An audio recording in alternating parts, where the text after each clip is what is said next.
परिषदेची स्थापना झाली आणि जवळपास 120 मुख्य वर्ष परिषदेच्या स्थापनेला झालेली आहे. आणि लोकमान्य टिळकांच्या प्रेरणेने, लचिन केळकर यांच्या प्रेरणेने ही संस्था, आद्य साहित्य संस्था ज्याला म्हणता येईल अशी सुरू झाली.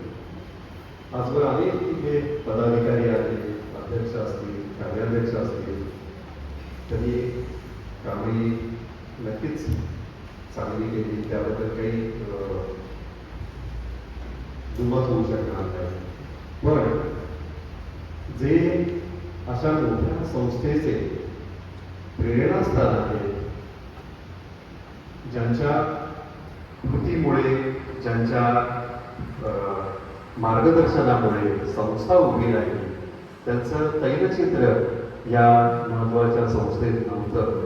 आणि एक आनंदाची बाब म्हणजे प्राध्यापक मिलिंद जोशी यांच्या कार्याध्यक्षपदाच्या काळामध्ये 2016 मध्ये मला वाटतंय लोकमान्य टिळक आणि लचिन केळकर यांच्या प्रतिमा त्या ठिकाणी लागल्या.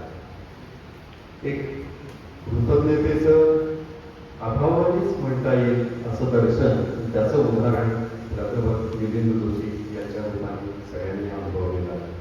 मी केसरीच्या विश्वस्त व्यवस्थापिका डॉक्टर गीताली टिळक यांना विनंती करतो की त्यांनी